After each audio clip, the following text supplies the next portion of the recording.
श्रीरमणाय मूषिकवाहनमोदकहस्त चामरकर्णविलम्बितसूत्र वामनरूपमहेश्वरपुत्र விக்னவிநாயக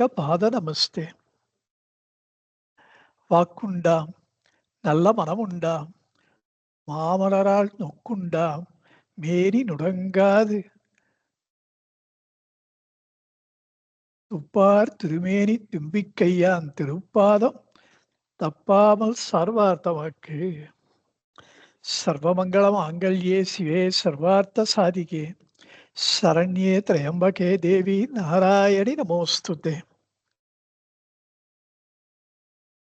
சதாசிவசமாரம்பாம் சங்கராச்சார்யமத்யமாம் ஸ்ரீரமணாச்சார்யபர்யந்தாம் வந்தே குருபரம்பராம்.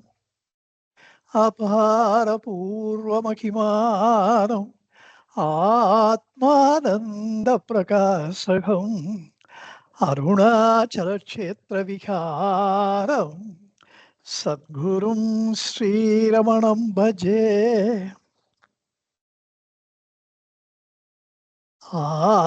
ஆரறிவார் எங்கள் அண்ணல் பெருமையை, ஆரறிவார் அந்த அகலமும் நீளமும், பேரறியாத பெருஞ்சுடர் ஒன்றின் வேரறியாமை விளம்புகின்றேனே. ஞான கணேசா சரணம் சரணம், ஞான ஸ்கந்தா சரணம் சரணம், ஞான சத்குரு ரமணா சரணம், ஞானானந்தா சரணம் சரணம். வளைவொத்த மனம் வளைவொத்த வினை கலைவொத்த மனம் மருள பறையாரொலி ஒத்த விதால் நிலையற்றடியேன் முடிய தகுமோ. நிகழம் துகளாக அருள் புரிவாய், அலையற்ற சைவற்ற அனுபூதி பெறும் அடியார் முடிவாழ்வைடூரியமே.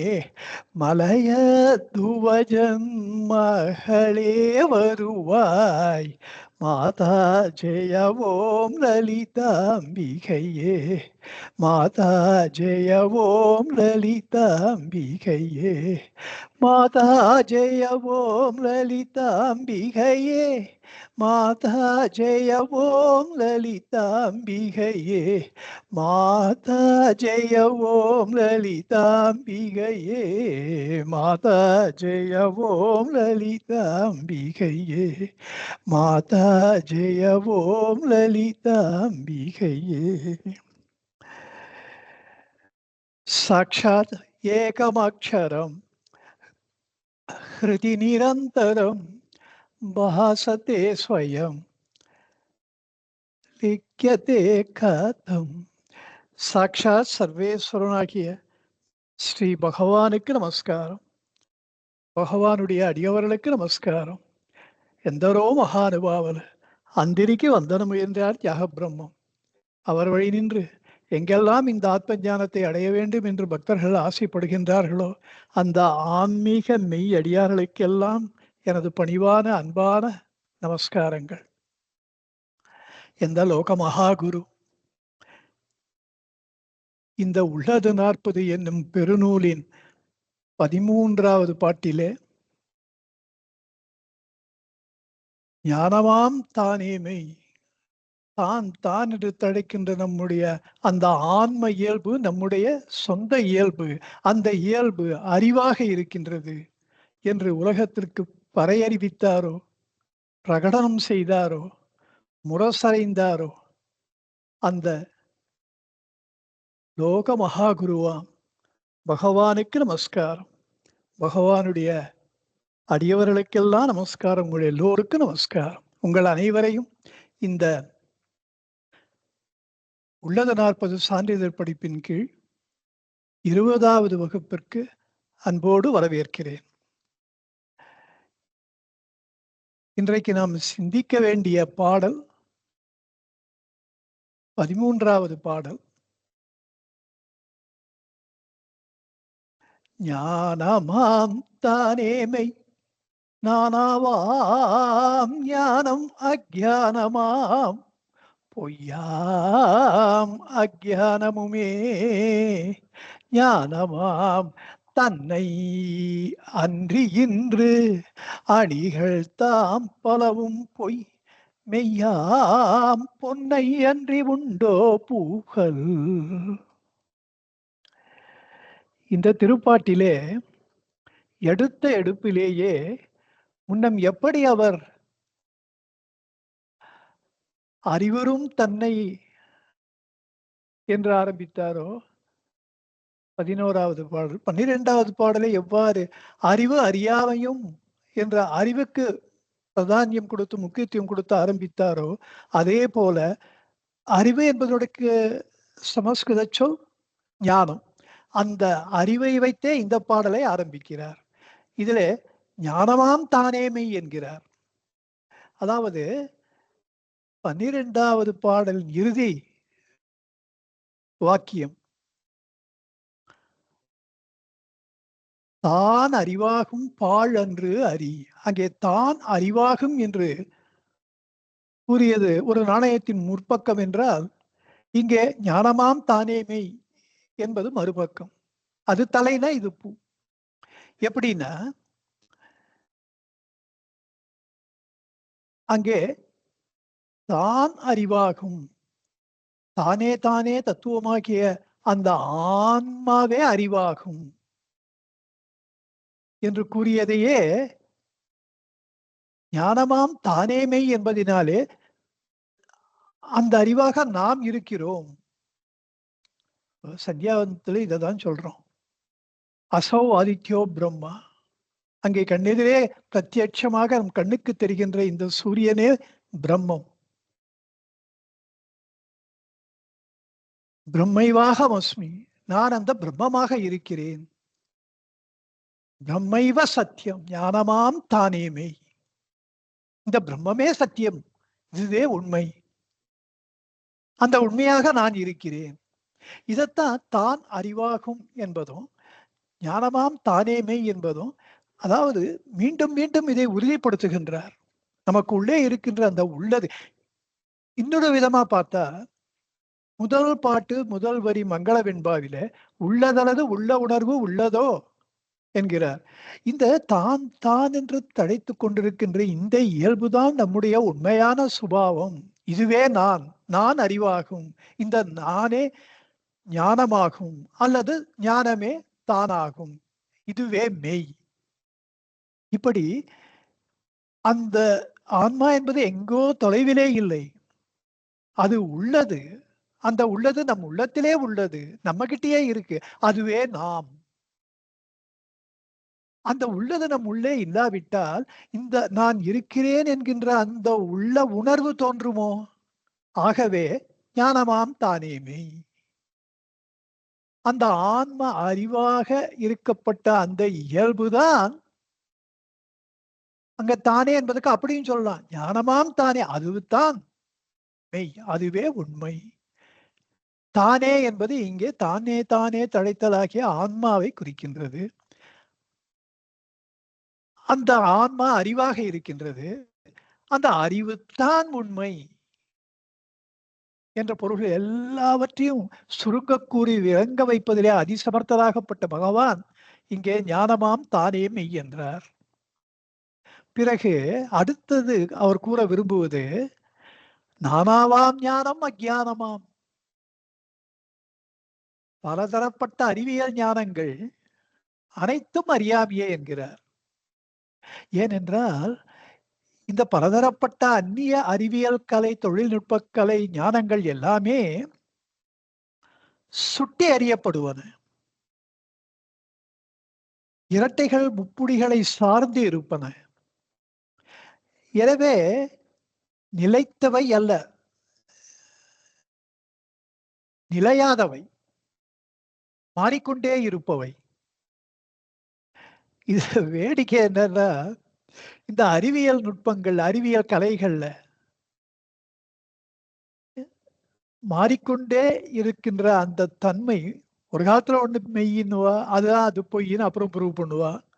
அல்ல இதுதான் உண்மைன்னு அப்புறம் இன்னொருத்தர் வந்து ப்ரூவ் பண்ணுவார். இப்படி மாறிக்கொண்டே இருக்கின்ற இந்த நிலையாமையை ஒரு குறையா சொல்லாம, இவ ரொம்ப இன்டெலிஜென்ட்டா புத்திசாலித்தனமா என்ன சொல்றா, அது டெவலப்மென்ட்ன்றா, அட்வான்ஸ்மென்ட்ன்றா. இந்த மாற்றங்கள் எல்லாம் முன்னேற்றங்கள் என்று சொல்லுகிறார்கள். எப்படி சொன்னா என்ன? ஒரு விஞ்ஞான அறிவினாலே ஒன்று கண்டுபிடிக்கப்பட்டது. பிற்காலத்திலே அது முழுவதுமாக பொய் என்று நிரூபிக்கப்படுகின்றது. இது மாறிக்கொண்டே இருப்பது. இந்த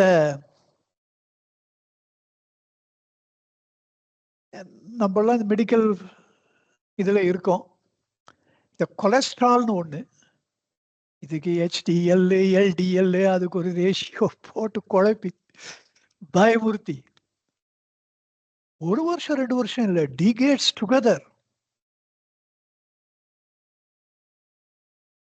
anti cholesterol tablets,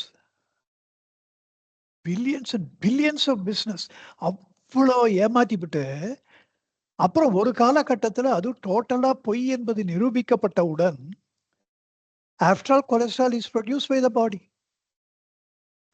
You need cholesterol for every activity of your body. வெளியில நம்ம சாப்பிடுற உணவுகளில இருந்து நமக்கு வருகின்ற கொலஸ்ட்ரால்லாம் ரொம்ப கம்மி. அதுவும் இரவுல தூக்கத்துல இந்த cholesterol is produced at it's maximum level. இதெல்லாம் அறிவுபூர்வமாக ஆராய்ந்து பார்த்து இது நிரூபிக்கப்பட்டவுடன் பயந்து போய் இவாளே வித்ட்ரா பண்ணிக்கிறா. இனிமே கொலஸ்ட்ரால் டெஸ்டே தேவையில்லை.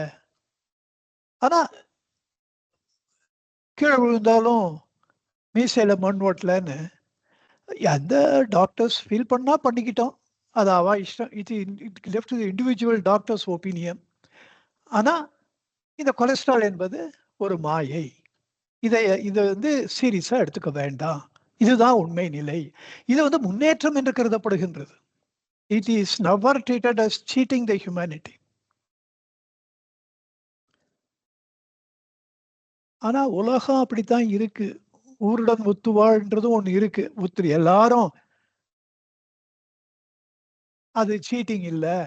ஏதோ சயின்டிபிக் அட்வான்ஸ்மெண்ட்ல பண்ண ஒரு தவறு நடந்து விட்டது. You must take it as error. எடுத்துக்க வேண்டியது. என்ன பண்ண முடியும்? What has been done cannot be undone. ஆனா நாம் புரிந்து கொள்ள வேண்டியது, இந்த அறிவியல் கலைகள் மாறிக்கொண்டே இருப்பன, நிலையாதன. அதனாலேயே அவை அறியாமை. இந்த கொலஸ்ட்ரால் பத்தி நமக்கு முன்னாடி தெரியலன்னா, தெரிந்த பிறகு முன்னாடி நமக்கு தெரியாம இருந்ததுன்ற அறியாமை கூடவே பிறக்கிறது. ஆகவே இவை இரட்டைகளுக்கு உட்பட்டவை. ஒன்று முழுமையான அஞ்ஞான இருள். ஒண்ணுமே தெரியல. அததான் 10வது பாட்டுல சொன்னார். அறியாமை விட்டு அறிவு என்றாம். அறிவு விட்டு அறியாமை என்றாகும். இந்த முழு அஞ்ஞானத்தை பத்தி முதல்லயே ஆரம்பிச்சார் அவர். அறியாமைன்னு தான் ஆரம்பிக்கிறார் அந்த பாட்டுல. அதனாலதான் அதுக்கு அறியாமைக்கு முக்கியத்துவம் கொடுத்தார். பிறகு 11வது பாட்டுல இந்த அறிவியல் சாத்திரங்கள் எல்லாம் நிலையாதவை, அனாத்மாக்கள் அப்படின்னு. அறிவரும் தன்னை அறியாது அயலை அறிவது அறியாமையன்றி அறிவோ. அப்படி நம்ம தெரிந்து கொள்ளுகின்ற விஷயங்கள் அத்தனையும் அறியாமைதான். எது இவற்றையெல்லாம் அறிந்து கொள்கின்றதோ அந்த அறிவை நாம் எது என்று நமக்கு உள்ளே ஆழ்ந்து போய் பார்க்க வேண்டும். அப்படி சொல்றார்.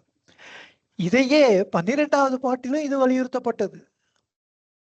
அறியுவது உண்மை அறிவாகாது. அங்கேயும் அந்த நானாவா அதைத்தான் இங்க 13வது பாட்டுல மறுபடியும் வலியுறுத்த விரும்புவார். ஏன்னா கொஞ்சம் நெஞ்சம் கூட ஒரு சந்தேகத்துக்கிடமின்றி ஏதோ பெருசா medical sciences, engineering sciences, rocket sciences இப்படி எல்லாம் போய் நீங்க அததான் பெருசா நினைக்க கூடாது. நம்மை தெரிந்து கொள்வதுதான் உண்மையான அறிவு. அதனால தான் ரொம்ப வலியுறுத்தி சொல்றார். இந்த 3 பாட்டிலும் அறிவு, அறியாமை பற்றி பேசும்போது அறியாமை பத்தி யாருக்கும் டவுட் இல்ல. அது முழு அஞ்ஞானம். ஆனா அறிந்து கொண்டேன் என்று சொல்லப்படுகின்ற இந்த நானாவாம் ஞானங்களும் அஞ்ஞானம் தான் அப்படின்றத இந்த பாட்டிலே எக்ஸ்பிளிசிட்டா வெளிப்படையா சொல்றார். இது எந்த அளவுக்கு அனாத்மாக்களுக்கு பகவான் முக்கியத்துவம் கொடுத்து நாம் அதை முதலில் புரிந்து கொள்ள வேண்டும் என்று அவர் நினைக்கிறார். இதத்தான் பின்னாடி வருகின்ற பின்னிரண்டு வரிகள் இதை உறுதி செய்கின்றன, ஊர்ஜிதப்படுத்துகின்றன. எப்படின்னு பாருங்க. பொய்யாம் அஜானமுமே ஞானமாம் தன்னை அன்றி இன்று. பொய்யாகிய அந்த அஜானம், பொய்யாகிய அந்த அறிவியல் அஜானங்கள்னு அர்த்தம். பொய்யாகிய அந்த அஜானங்களும் ஞானமாம் தன்னை அன்றி இன்று. இது கொஞ்சம் விளக்கப்பட வேண்டியவை. இந்த மேற்கூறப்பட்ட இந்த அறிவியல் சாத்திரங்கள், கலைகள், விஞ்ஞானங்கள், இவற்றை அறியாத ஒரு முழு அறியாமை இருள், இந்த உடல், மனம், உலகம் அத்தனையும், இத்தனையும் அனாத்மாக்கள் அத்தனையும் பொய்யாம் அஜ்ஞானமுமே என்கிறார். அது எல்லாவற்றையும் அந்த அறியாமைக்குள்ளே கொண்டு வந்து விடுகிறார். இவை அத்தனைக்கும் ஞானமாம் தன்னை என்று இன்று, அதாவது இவை அத்தனையும் இவற்றுக்கு ஆதார வஸ்துவாக இருக்கப்பட்ட தான் என்று தழைக்கின்ற ஆன்மாவே. ஞானமாம் தன்னை நாங்க சொல்றது ஆத்ம வஸ்துவை, தன்னுடைய உண்மையான தன்னை அன்றி இன்று அவையெல்லாம் இல்லையே. எப்படின்னா, நிலையில்லாத ஒரு பாம்பு தோற்றம் ஏற்பட வேண்டும் என்றால் கயிறு முக்கியம் இல்லையா? கயிறே இல்லாட்டா உங்களுக்கு எப்படி பாம்பு தெரியும்? அது மாதிரி இந்த உடல், மனம், உலகு, இரட்டைகள், முப்புடிகள், இப்படி எல்லா விதமான அறிவியல் கலைகள், இவை எல்லாமும் தோன்றுவதற்கு ஒரு அடிப்படை ஆதாரம் இருக்க வேண்டும். அது வேற எதுவும் இல்லை, இந்த பரமாத்ம வஸ்துதான். ஞானமாம் தான் இல்லாவிட்டால், அந்த ஆத்ம வஸ்து இல்லாவிட்டால், கூறப்பட்ட அனாத்மாக்கள் எப்படி கயிறு இல்லாவிட்டால் பாம்பு தோன்றாதோ அதே போல இவை அத்தனையும் தோன்றுவதற்கு சான்ஸே இல்லை. இவை ஒரு காலம் தோன்றானா பன்மை, ஒரு காலம் இவை அந்த தோற்ற மாத்திரம் கூட இருக்க முடியாது. அதனால சொன்ன பொய்யாம் அஜ்ஞானமுமே ஞானத்தை அன்றி இன்று என்கிறார். இப்படி நமக்கெல்லாம் அவர் என்ன சொல்ல விரும்புகிறார்? நித்திய அனித்திய விவேகத்தை சொல்ல விரும்புகிறார். சேர்த்து சொன்னா நித்தியானித்திய விவேகம், சத்திய அசத்திய விவேகம், சத்திய விவேகம், ஆத்ம அனாத்ம விவேகம், ஆத்மானாத்ம விவேகம் சேர்த்து சொன்ன. இப்படி இதற்கு இலக்கணம் சொல்றார். பொய்யாம் அவை நிலையில்லாதவை அப்படின்னு ஒரு இலக்கணம் வகுக்கிறார். எதுக்கு? தானே தத்துவமாகிய இந்த பரமாத்ம வஸ்துவாக ஒன்று இருக்க முடியும் என்றால் அது நிலைத்த வஸ்துவாக இருக்க வேண்டும், சத்திய வஸ்துவாக இருக்க வேண்டும், ஆன்மாவாகத்தான் இருக்க முடியும், அனாத்மாவாக இருக்க முடியாது, அசத்தியமாக இருக்க முடியாது, அனித்தியமாக இருக்க முடியாது. இப்படி இதெல்லாம் அனித்தியமாக, அசத்தியமாக, அனாத்மாவாக இருக்கின்றது அனாத்மாக்களுக்கு லட்சணம். ஆத்மாவுக்கு இதற்கு நேர் எதிர்வானவை எல்லாம் நிலைப்பது, சத்தியமாக உண்மையாக இருப்பது, ஆன்மாவாக இருப்பது, ஆன்மானா அறிவாக இருப்பது, இவையெல்லாம் ஆன்ம வஸ்துவுக்கு இலக்கணம். இந்த ஆத்ம வஸ்துவினாலே விளைவது அறிவு. ஏன்னா அதுவே அறிவு ஸ்வரூபமாக இருப்பதினாலே நமக்கு உள்ளே அந்த ஆத்மாவை தெரிந்து கொண்டால் நாம் அறிவு ஸ்வரூபமாக நாம் இருக்கிறோம் என்ற நம்முடைய உண்மையான இயல்பை நாம் புரிந்து கொள்வோம் இல்லையா? அப்ப நேர் எதிர்மாறா நினைச்சு பாருங்க. பலதரப்பட்டு அப்போ பின்னப்பட்ட அனாத்மாக்களுடைய இலக்கணம் பின்னப்படுவது, நிலையாதது எல்லாம் பார்த்தோம். இந்த அனாத்மாக்களினாலே அதுல நம்ம மூழ்கி போனா, அதுதான் நம்போன்னு நினைச்சா, விளைவது அறியாமை. அதனால தான் அஞ்ஞானம் உண்டாகின்றது.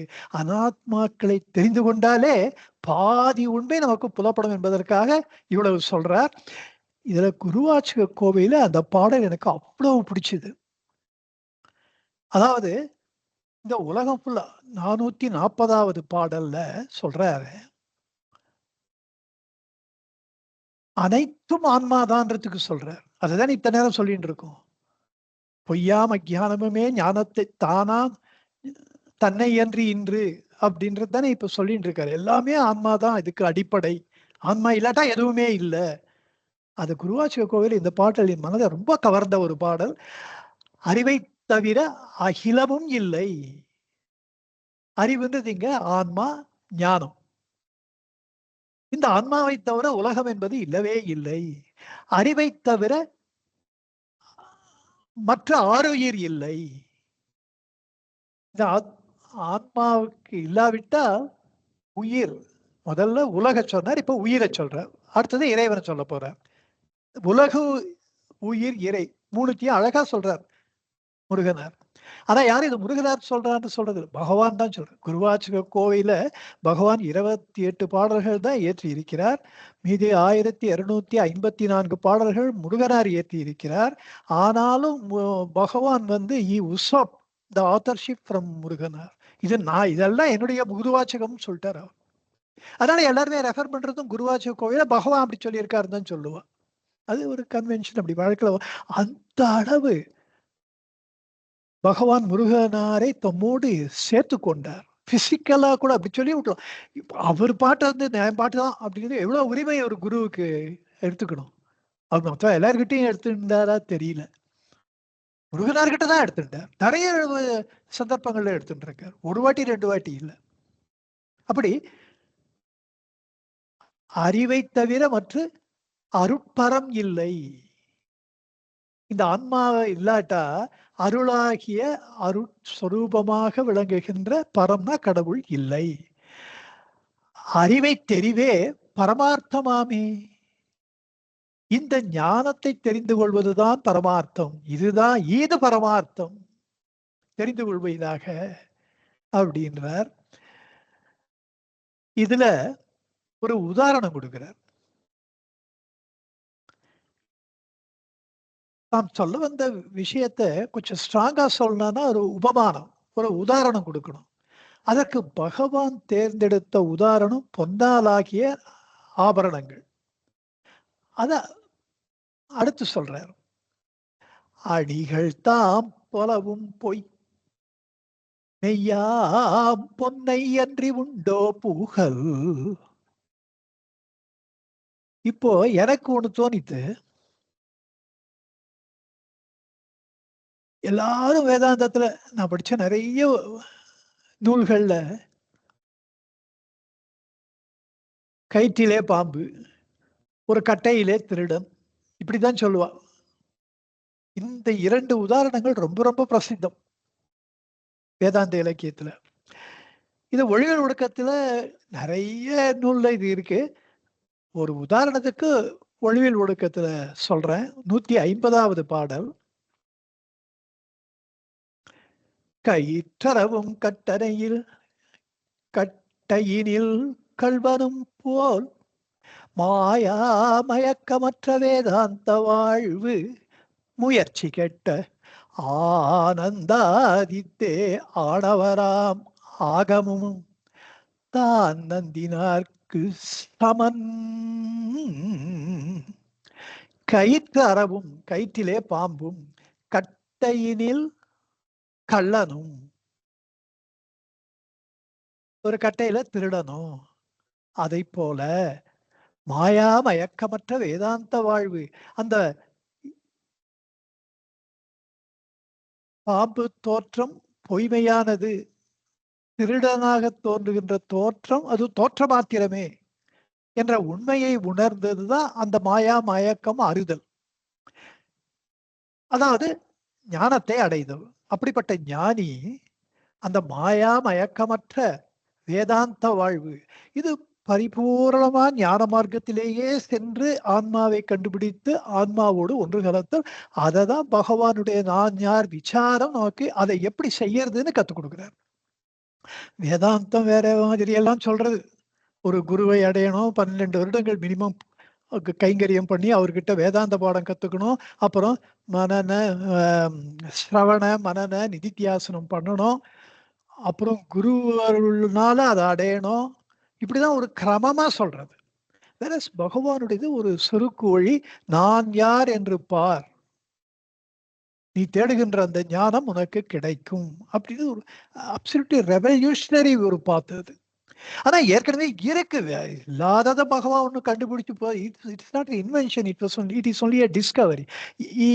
Again reopen the path of ஞானா இன் இஸ் ஓன் வே. அவர் சொன்ன இன்டர்பிரிட்டேஷன்ஸ் அவ்வளோ ரிஃப்ரெஷிங்கா. அதுக்கு மாபெரும் உதாரணம் இந்த உள்ளது 41 அதுக்கு மாபெரும் உதாரணம். எவ்வளோ ரிஃப்ரெஷிங்கா அது அரைச்சமாவே அரைக்கிறதுன்றது இல்லாமல் நம்முடைய அறிவுக்கு எட்டும்படியாக அந்த லெவலுக்கு அதை கொண்டு வந்த ஒரு அற்புதம். அது பகவானுடைய மகத்துவம். இதுல சொல்றார், அப்படி ஞான மார்க்கத்தினாலே வேதாந்த வாழ்வை, அதாவது ஆன்ம வாழ்வை அடைவது ஒண்ணு. அடுத்து முயற்சி கெட்ட ஆனந்தாதீதத்தே ஆனவராம். முயற்சி எப்போ வேணும்? சாதக நிலையிலே முயற்சி. சாத்தியமாயிட்டா, ஞானத்தை அடைஞ்சுட்டா அப்புறம் எப்படி முயற்சி தேவைப்படும்? அந்த நிலையைத்தான் சொல்கிறார். ஆத்ம ஞானத்தை அடைந்த நிலையை முயற்சி கெட்ட ஆனந்தாதீதம் என்கிறார் கண்ணுடைய வள்ளலார். அப்படி சொல்லி அந்த ஆனந்தாதீதத்திலே ஆணவராம். ஆணவராம்னா அகந்தை மிக்கவர்கள். இங்க ஆணவராம்னு சொல்றது அகந்தை மிக்கவர்கள் இந்த முயற்சியை செய்து அந்த முயற்சி ஒரு முடிவுக்கு வந்தவுடன் ஆனந்தாதீதத்திலே அமிழ்பவர்கள், மூழ்குபவர்கள். அப்போ அவர்கள் எப்படி ஆணவரா இருக்கும்? ஆணவம்னா செருக்கு, கர்வம், அகந்தை. அப்ப அகந்தை மனவயப்பட்டவர்களாக அவர்கள் எப்படி இருக்க முடியும்? இருக்க முடியாது. இதெல்லாம் உன்னிடத்திலே ஒப்புவித்த உள்ளத்தாள்ன்ற மாதிரி. அருணாச்சலிடத்திலே பஞ்சரத்னத்துல உள்ளத்தை ஒப்படைச்சிட்ட, அப்போ உள்ளம் இல்லையே, அகந்தை மனம் இல்லையே. ஆனா உள்ளத்தால் தான் சொல்றாரு. இதுக்கெல்லாம் என்ன சொல்றது? ஜிதகாமாய நமகன்னு ஒரு போற்றுதல் ஒண்ணு பார்த்தேன். அதுல ஜித காமாயன காமத்தை ஜெயித்தவனேன்னு அர்த்தம். விபரீதமா ஜெயிக்கப்பட்ட காமத்தை உடையவனேன்னு அர்த்தம். காமம் என்பது முழுவதுமாக அழிய பெற்றவனேன்னு தான் அர்த்தம். அது மாதிரி இங்க முயற்சி கெட்ட ஆனந்தாதீதத்தே ஆனவராம். அகந்தை நிலையில தான் அவர்கள் தங்களுடைய ஆன்மீக பயணத்தை தொடங்கினார்கள், பெரும் முயற்சி செய்தார்கள், ஆத்மாவை அடைந்தார்கள், ஆனந்தாதீதத்திலே மூழ்கினார்கள். அப்படிப்பட்ட ஆணவராம் முயற்சி கெட்டவர்களாக, முயற்சி முழுவதுமாக தேவைப்படாதவர்களாக ஆகிவிட்டார்கள். எப்படி ஆனா ஆணவரா ஆகமமும். அவர்கள் எப்படி அதை அடைந்தார்கள் என்றால், ஆகமம்ன்றதே தெய்வ வழிபாட்டுக்கு எப்படி பண்றதுன்றது சொல்றதுதான். அங்கே வேதாந்த வாழ்வு என்பது ஞான மார்க்கம். இங்கே ஆகமம் என்பது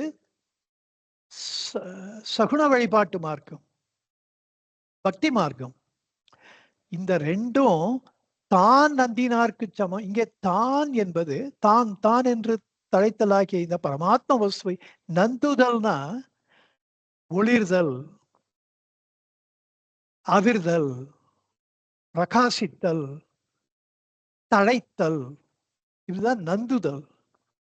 நந்தா விளக்கு அப்படின்னா நந்துகின்ற விளக்குன்னு அர்த்தம். அது அப்படியே சிறிது கூட குறையாமல் பிரகாசித்துக் கொண்டிருப்பது. அதுதான் ஆன்ம ஜோதின்றது. ஆன்மாவும் அதனால தான் ஜோதின்றது, அதனால குறைவுபடாத ஜோதின்றது. அந்த தான் நந்தினார்க்கு சமன்.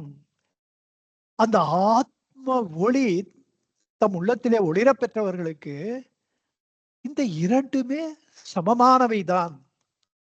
இது ஒண்ணுக்கு ஒண்ணு மாறுபட்டவை அல்ல, ஒண்ணுக்கு ஒண்ணு வசதி கம்மி கிடையாது. இதுதான் விஷயம் அப்படின்றார். இது எதுக்காக இவ்வளவு தூரம் சொல்றேன்னா, 8வது பாட்டுல இதை நான் சொல்லியிருக்கணும். அது இப்போ விட்டு போச்சு.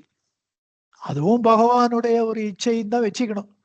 ஏன்னா இந்த இடத்துல இது ரொம்ப அற்புதமா பொருந்துறது. அதனால இங்க வந்திருக்கு. அங்க 8வது பாடல், எப்பெயர் இட்டு எவ்வுருவில் ஏத்தினும் ஆர் அப்பேர் உருவில் காண் வழியது ஆயினும் பக்தி மார்க்கம். மெய்ப்பொருளின் உண்மையினில் தன் உண்மையினை ஓர்ந்து ஒடுங்கி ஒன்றுதலே உண்மையில் காணல் உணர் ஞான மார்க்கம். இந்த இரண்டை அப்படியே பிரதிபலிப்பது இந்த ஒளிவில் ஒடுக்க பாடல். It's amazing. நான் படிச்சப்போ 2 ஞானிகள், காலத்தினாலே வேறுபட்டவர்கள். ஒருத்தர் 14வது நூற்றாண்டு, இன்னொருத்தர் 20வது நூற்றாண்டு. கிட்டத்தட்ட 7 நூற்றாண்டுகள் போய்விட்டன, 6 நூற்றாண்டுகள் போய்விட்டன. காலத்தினாலே முழுமையாக மாறுபட்டாலும் அனுபவத்தினாலே முழுக்க முழுக்க ஆன்ம வஸ்துவாக அவர்கள் நமக்கு கண்முன்னே ஒளிர்கின்றார்கள். அந்த ஒரு ஆச்சரியத்தை நீங்க அனுபவிக்கணும் அப்படின்றதுக்காக இந்த ஒளிவில் ஒடுக்கும் பாடல். இல்லைன்னா சிம்பிளா முதல் வரி மட்டும் சொல்லிட்டு ஒளிவில் ஒடுக்கத்தோட கண்ணுடைய வள்ளலார் கயிற்றில் அறவும் கட்டையினில் கல்வனும் போல அப்படின்னு சொல்லியிருக்காரு பாருங்கன்னு சொல்லிட்டு மேல போயிட்டு இருக்கலாம். இந்த 8வது பாடலும் இந்த 150வது பாடல் ஒளிவில் ஒடுக்க பாடலும் ஒரு நாணயத்தின் 2 பக்கங்கள் தான். அவை ஒரே அனுபவத்தை ஒரே மாதிரியாக பேசுகின்றன. அந்த ஒரு யான் பெற்ற இன்பம் பெருக வையகம் அதான் இது. Even though I thought I have to dwell a few minutes on this and spend some time on this, but I felt it worth it. இதெல்லாம் தான் நம்ம தெரிஞ்சுக்க வேண்டிய விஷயங்கள்ன்றதுனால. ஏன்னா அந்த கண்ணுடைய வள்ளலாரை பத்தி யாருக்குமே தெரியல, பகவானுக்கு தெரிஞ்சிருக்கு. முருகனார்கிட்ட சொல்லவும் சொல்லியிருக்கார். அவருக்கு திருப்பூர் சிதம்பரம் சுவாமிகள் அதுக்கு சைவ சித்தாந்தபரமா உரை எழுதியிருக்கார். நம்மளவா யாராவது வேதாந்தபரமா எழுதினா நல்லா இருக்கும் அப்படின்னு சொல்லி முருகனார்கிட்ட சொல்லியிருக்கார். முருகனார் கனகம்மா கிட்ட சொல்லி, கனகம்மா எங்கிட்ட சொல்லி, நான் முறை எழுதி இத கணேசன் அவர்கள், the great grandson of நிரஞ்சனானந்த சுவாமி, ரமணாசிரமம் கணேசன்னா தெரியாதவா கிடையாது. அவர்கிட்ட இந்த ஒளிவில் ஒடுக்கும் காப்பியை கொடுத்தப்போ பார்த்துட்டு அவர் கண்ணில் தண்ணு வந்துடுத்து. ஸ்ரீராம், இன்னைக்கு நீங்க கனகம்மா சொன்ன அதே வார்த்தையை அவர் சொன்னார். கனகம்மா சொல்லி எவ்வளவு வருஷம் ஆச்சு. நீங்க இன்னைக்கு நம்மளவாளா ஆயிட்டீங்க அப்படின்னார். அப்படி அவ்வளவு ஒரு சந்தோஷம் இருக்கு.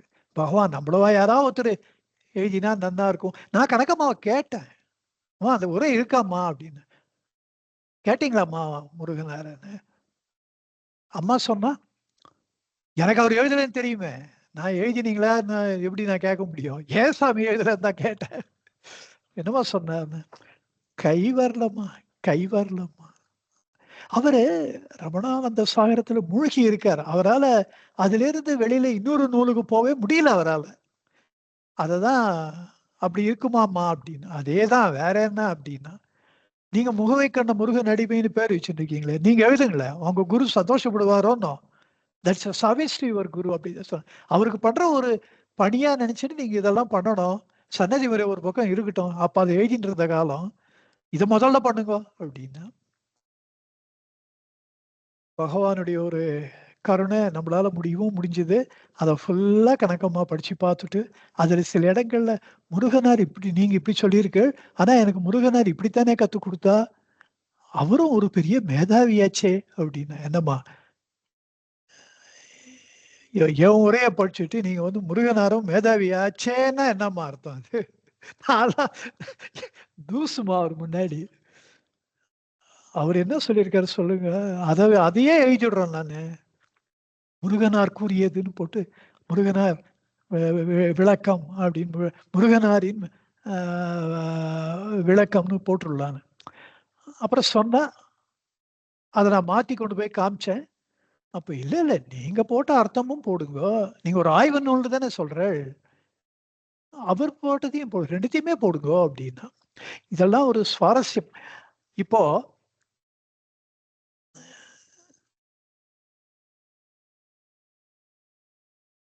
எதுக்கு சொல்ல வந்தேன்னா, பகவானுடைய வழிகாட்டுதல் தொடர்ந்து நம்மளுக்கெல்லாம் இருக்கு.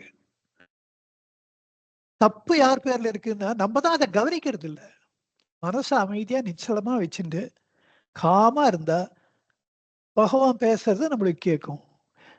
புறமுகப்பட்டு கொண்டே இருக்கிறதுனால அது கேட்கறது இல்லை. அவ்வளவுதான் விஷயம். இது எல்லாருக்கும் முடியும். இது ஏதோ இதுக்கெல்லாம் ஒரு பெருசா எக்ஸ்ட்ராடனரி டேலண்ட் எல்லாம் ஒண்ணும் கிடையாது. This will happen to everybody like a laboratory experiment. Salt வாட்டரும் வரும். நீங்க அல்கலி ஆசிடும் போட்டா, ஹைட்ரோகுளோரிக் ஆசிடும் சோடியம் ஹைட்ராக்சைடு சோடா பைகார்பன் போட்டா 100% you will get NaCl plus water. அது அந்த ப்ரொபோர்ஷன்ல தான் சேரும், நீங்க எவ்வளவு போட்டாலும். அப்படித்தான் இது. நம்ம மனசை அமைதியா வச்சிருந்தா எவ்வளவோ நல்ல விஷயங்கள் நமக்குள்ள நடக்கும். இப்பொழுது இந்த கயிற்றில் அரவம் பாம்பு, கட்டையில கள்வன், இதுல ஒரு குறைபாடு இருக்கு. ஒரு குறை இருக்கு இந்த உபமானத்துல. என்னன்னா, இது முழு இரவுல நள்ளிருட்டுல கும்மிருட்டுல தெரியாது. நல்ல பகல் வேலையிலே தெரியாது. கயிறு கயிறா தான் தெரியும், கட்டை கட்டையா தான் தெரியும். இதற்கு ஒரு மங்கலான வெளிச்சம் வேணும். அந்த மங்கலான ஒளியில தான் இது தெரியும். இப்படி நடக்கும். ஒரு பொய்த்தோற்றம் உருவாகும். ஆனால் பகவான் தேர்ந்தெடுத்த இந்த பொன்னாலான ஆபரணங்கள் என்கின்ற இந்த உபமானம் ராத்திரில பார்த்துக்கும் பொருந்தும், பகல்ல பார்த்தாலும் பொருந்தும். இது ஒரு அதனால பகவான் அதெல்லாத்தையும் விட்டு விட்டு இந்த பொன்னாலான அணிகள் அதை உபமானாக தேர்ந்தெடுத்திருக்கார் அப்படின்னு தோன்றது. பொன்னாலான ஆபரணங்கள் பார்த்தா என்ன, திருப்பி திருப்பி மோதிரம், ஒரு பதக்கம், தலையில அந்த சூடாமணி, ஒடியானம், வளையல், காதுல கம்மல், ஜிமிக்கி, செயின் கழுத்துல, பெண்களுக்கு தோல்ல கங்கணம், ஆடவர்கள் அத தோல்ல அணிந்தா அது தொடி. முருகனார் பகவானை பார்த்து ஒரு சந்தோஷமா பாடுவார், தொடிதோள் குளிர தொழுதேனேன்னு. பகவான் என்னைக்கு வந்து தொடி இதெல்லாம் போட்டுட்டது கிடையாது. இது அது ஒரு கருத்தில்லாத ஒரு அடைமொழின்னு சொல்றது. அது கருத்தே கிடையாது.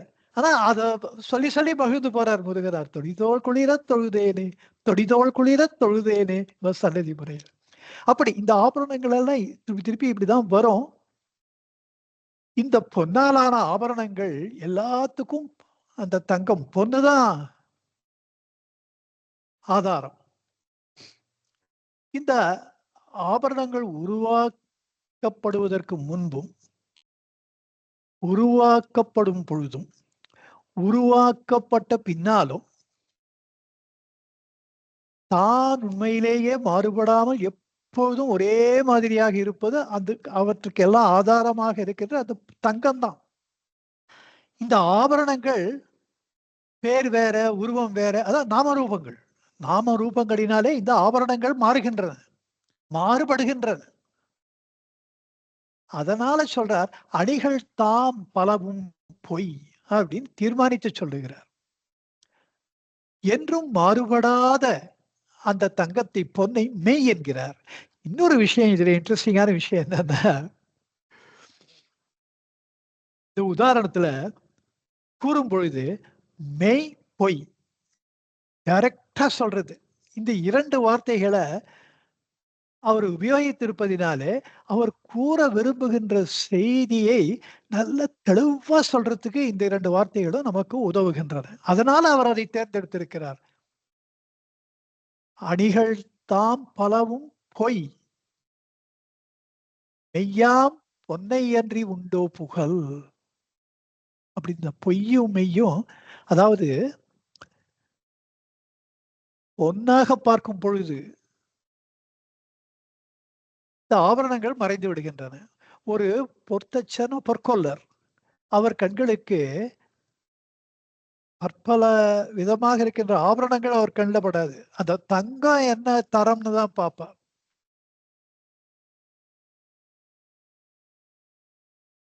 அவருக்கு இன்னொன்னு தெரியும். நம்மளே சொல்றோம், இந்த செயின் இவ்வளோ பவுன் இருக்கு. இத நீங்க மோதிரமா மாத்தணும். ஏதாவது சொல்றோம். அப்போ அவர் எப்படி கால்குலேட் பண்ணுவார்? இதுல எவ்வளோ தங்கம் இருக்கு? அது அந்த இவ கேட்கிற 3 மோதிரம், 4 மோதிரத்துக்கு எவ்வளோ தங்கம் போணும்? எக்ஸ்ட்ரா போட வேண்டியிருக்குமா? மீதி தங்கம் மீறுமா? அப்படி தங்கம் மீந்தா அதே என்ன பண்ணலாம்? இதுலயே சேர்த்துடலாமா? கொஞ்சம் காத்திரமா பண்ணிடலாம். ஸோ தங்கத்த பற்றிய நினைப்பே தான் அவர் மனசுல ஃபுல்லா இருக்கும். இந்த ஆபரணத்த பத்தி இருக்காது. அதைப்போல அது ராத்திரியோ, பகலோ பொன்னாலான ஒரு மோதிரம் இரவோ, பகலோ மோதிரமாக தெரிவதைப் போல, இந்த உலகம் நீங்க ராத்திரில பார்த்தாலும் சரி, பகல்ல பார்த்தாலும் சரி, சில சமயம் நிலவொளி காட்சிகள் விடிந்தால் மறையும்னுவா. அப்படி மறையாது. இந்த பொன்னாலான மூக்குத்தி. ராத்திரிலயும் அது அப்படியே தான் இருக்கும். பகல்லையும் அப்படிதான் இருக்கும். அதேபோல இந்த ஞானிக்கு அந்த ஞானம் என்பது இந்த உலகத் தோற்றத்துக்கு அடிப்படையாக இருக்கின்ற அந்த ஆன்மா என்கின்ற ஞானம் அவர் கண்ல புலப்படுமே தவிர, ஒரு காலம் அவருக்கு இந்த உலகம் புறப்படாது. அப்படின்னா என்ன அர்த்தம்னா, மோதிரம் தெரியாமையா இருக்கு? பொற்தச்சர் அந்த பொற்கொல்லர் அந்த மோதிரத்த பார்த்தா, அது உடனே மோதிரம் மறைஞ்சு போய் ஒரு தங்கம் மட்டுமா தெரியுறது? அப்படி இல்லையே, மோதிரம் தெரியறது. அதேபோல ஞானிக்கும் இந்த உலக காட்சி தெரியும். உலக தோற்றம் தெரியும். ஆனால் இந்த தோற்றம் மாறிக்கொண்டே இருப்பதை அந்த பொற்கொல்லர் அறிவார். இது இப்ப மோதிரமா இருக்கு, இந்த செயினா இருக்கு, வளையலா இருக்கு. நாளைக்கு you will be able to envisage. நாளைக்கு இது என்னவா மாறப்போறது? ஒரு திறமையான பொற்கொல்லர் கிடுகிடுன்னு சொல்றார். இவ்ளோ பவுண்ட்ல இருக்கும். இந்த மோதிரம் இவ்ளோ காத்திரமா இருக்கும். இது இவ்ளோ இன்ச் வரும். இவ்ளோ பெருசு வரும். உங்க கைக்கு போரும், போராது. அவ்ளோ விஷயம் அவர் மனக்கண்ல போறதுக்கு கிடுகிடுகிடுன்னு கால்குலேட் பண்ணுவார். அந்த எக்ஸ்பீரியன்ஸ் அது.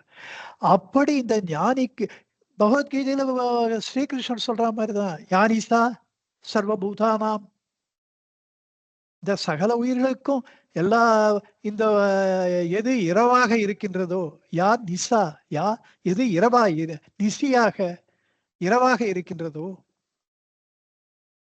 அது ஞானிக்கு பகலாக இருக்கின்றது. அது அங்க அவர் கண்ல ஞானம் தான் படுறது.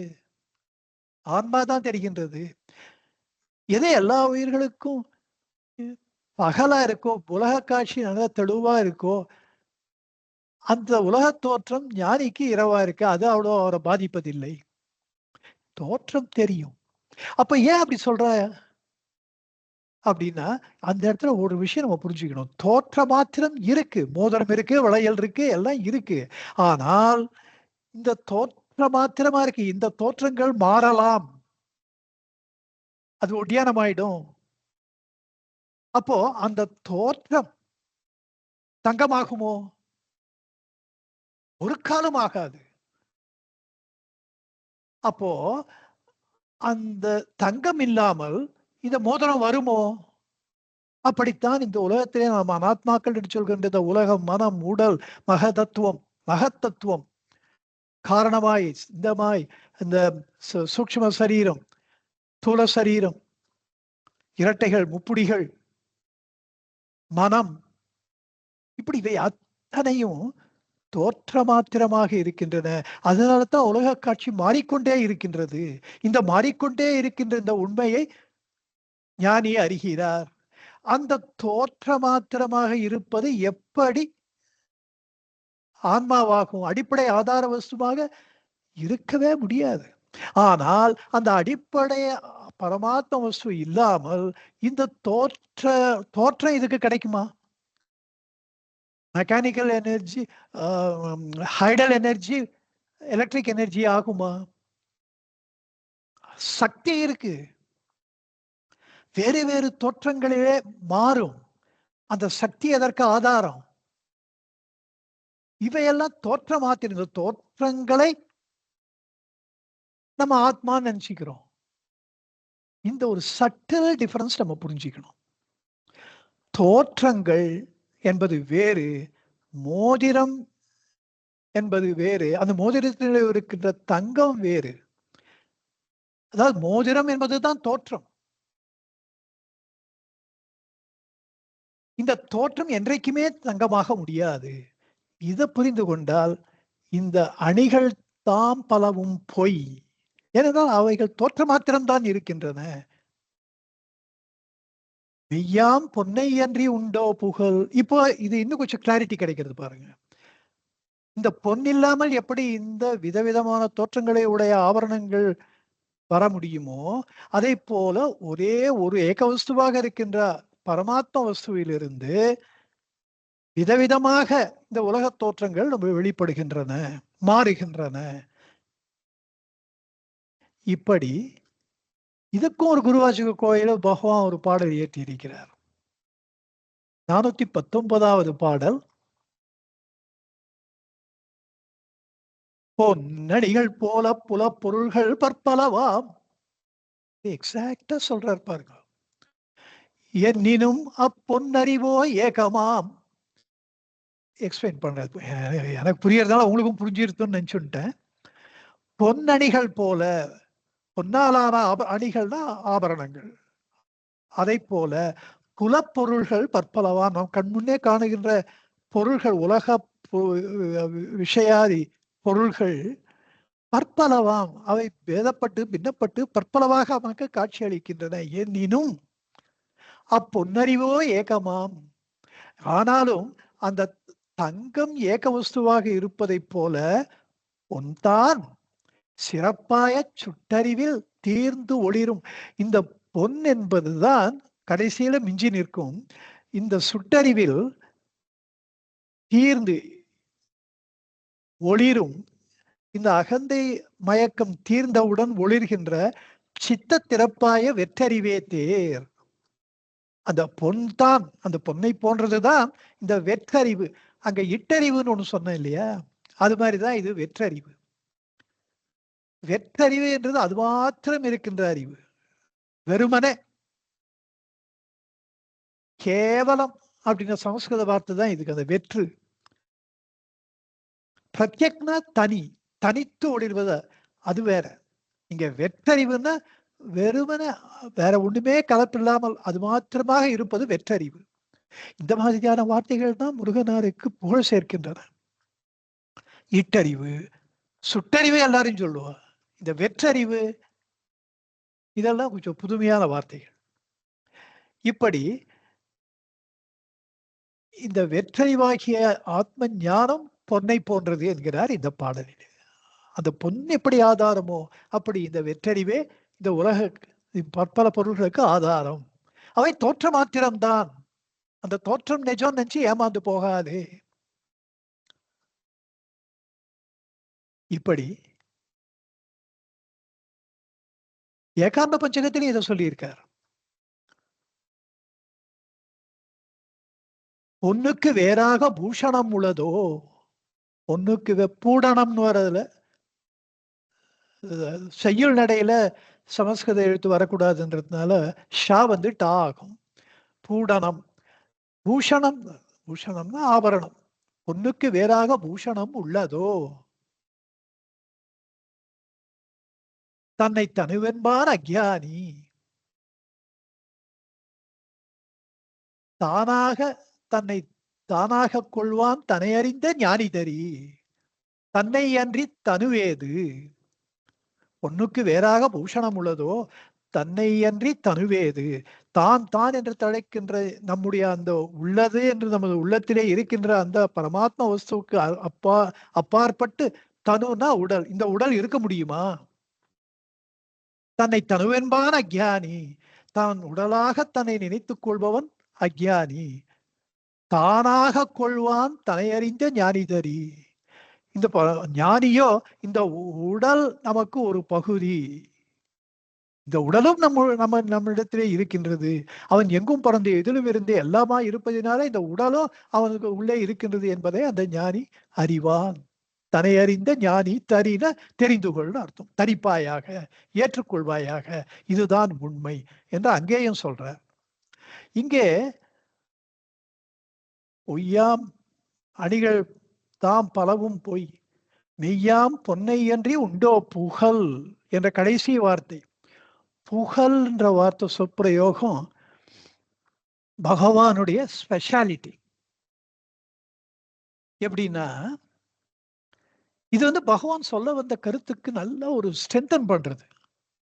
உண்டோ புகழ், நீயே சொல்லு, நான் சொல்றேன், நீ எடுத்துக்காத.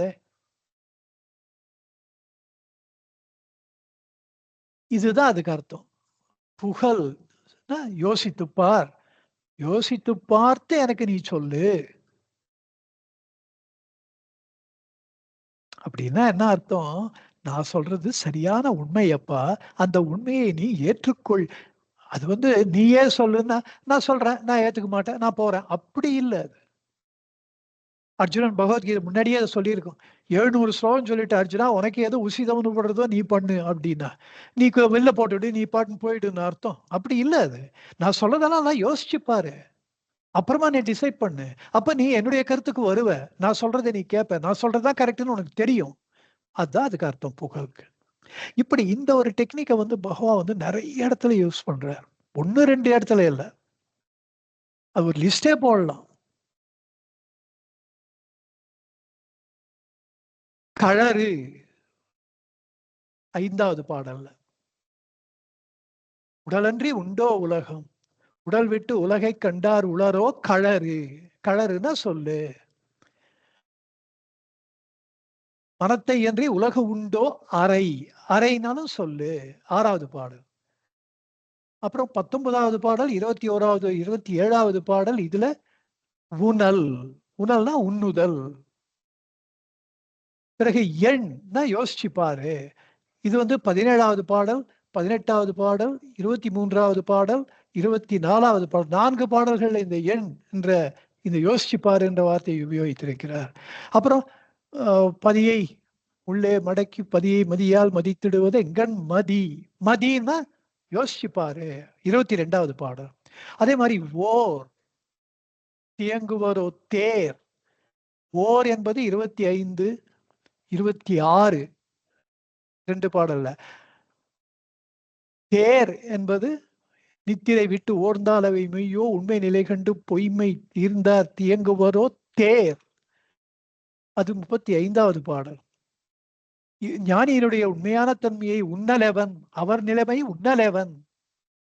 எவன் எப்படி, அப்ப நீ யோசிச்சு பாரு. 31வது பாடல்.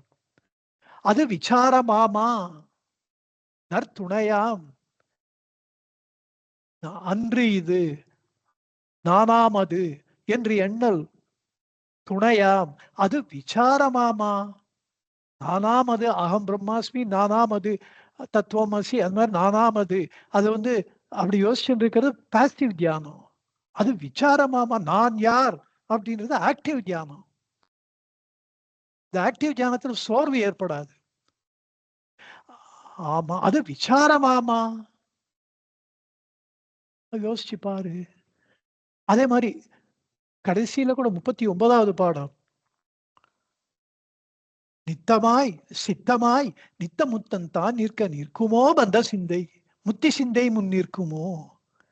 அப்படி நிற்குமோ அப்படின்னா அறிவை தூண்டுவது, யோசிச்சு பாருன்ற. இப்படி கழறு 5, 6, 2, ஒரு 2, 4, 4, 2, 6, 6, 2, 8, 8, 2, 10, 11, ஒரு 4 சத்தா 15, 16, 17, 18, 19, 20, 21, 22 இடங்களில 40 பாட்டுல ஒருத்தர் 22 இடத்துல அவரு இதையெல்லாம் சொல்றாருன்னா, இந்த டெக்னிக்கு அவர் எவ்வளவு முக்கியத்துவம் கொடுத்திருக்கார். நம்மை சிந்திக்க வைப்பது உள்ளது 40. இப்போ இந்த இடத்துல I want to tell you, இது ஒரு சரியான ஒரு சந்தர்ப்பம்.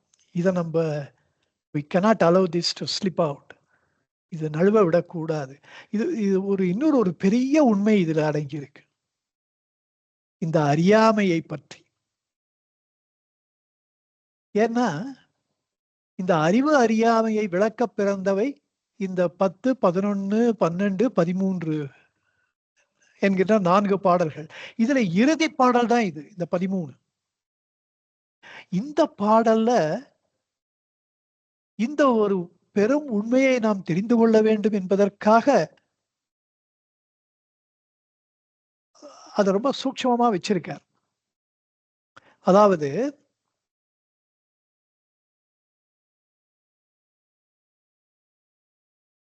கயிற்றின் மீது பாம்பை பார்க்கிறான், நடுநடுங்கி போகிறான், பயம், ஒரு அச்சம், வேத்து கொட்டுறது, நடுக்கம்.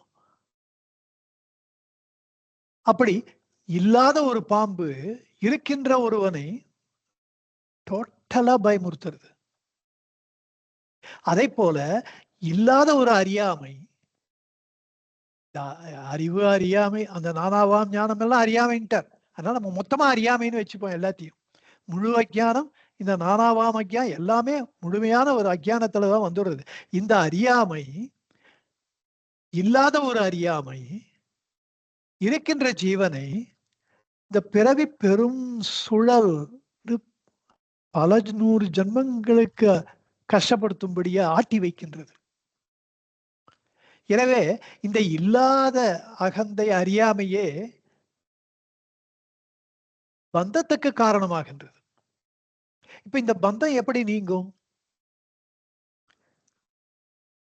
இந்த பாம்பு என்பது பொய்த்தோற்றம் என்கின்ற அந்த அறியாமை நீங்கினால்தான், அந்த கயிறு தான் இருப்பது என்ற உண்மை புலப்பட்டால்தான் ஒருவனுக்கு அந்த பயம், நடுக்கம் எல்லாம் போகும். அதை போல ஆன்மா ஒன்று இருக்கின்றது என்பதை தெரிந்து கொள்கின்ற வரையிலே இந்த துன்பம் நம்மை தொடர்ந்து வந்து கொண்டுதான் இருக்கும்.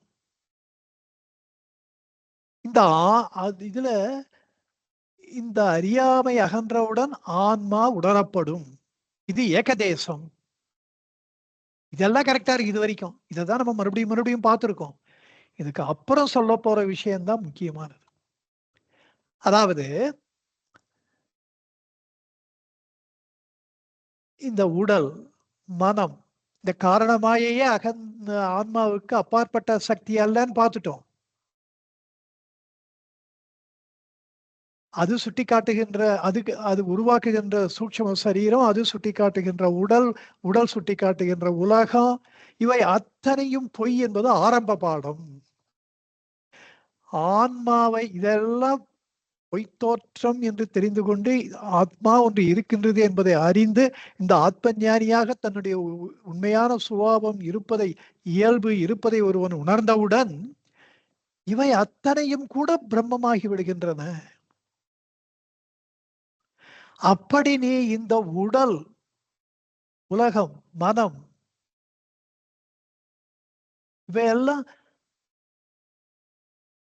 பிரம்மத்தினுடைய ஒரு பகுதி என்பது தெரிந்து கொள்ளாவிட்டால் உன்னுடைய ஞானம் பூரண ஞானம் அல்ல.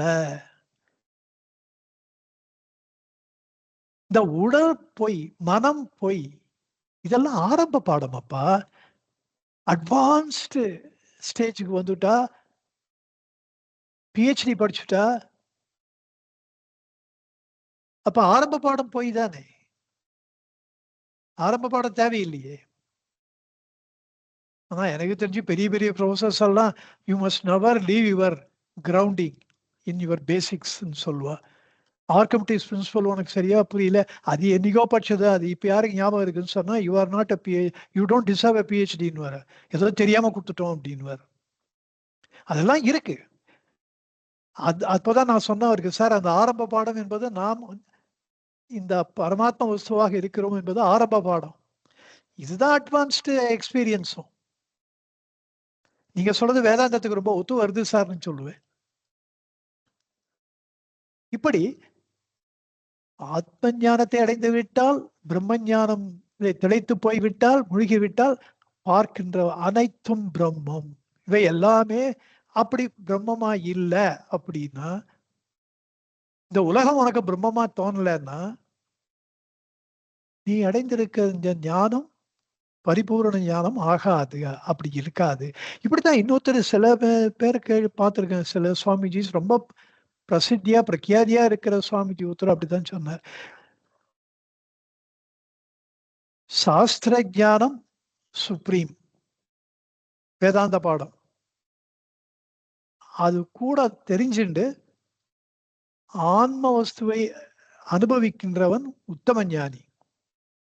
எனக்கு சாஸ்திர ஞானம் ரொம்ப பிரமாதமா தெரியறது, ஆனா அது தெரியல, ஆனா எனக்கு ஆத்ம ஞானம் மட்டும் இருக்கு அப்படின்னா மத்தியம ஞானி.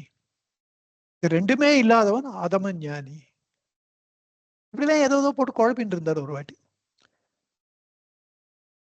பட் உண்மை நிலை என்னன்னா, சாஸ்திர ஞானம் இல்லாமல் ஆத்ம ஞானத்தை பெருசா அடைந்து அதனால அந்த சிவ தேஜஸ்னால மக்களை கோடிக்கணக்கில் ஈர்த்தவர்கள்ல ராமகிருஷ்ண பரமஹம்சர், சாய்பாபா, பகவான் எங்க போய் என்ன படிச்சா இவாள்லாம்?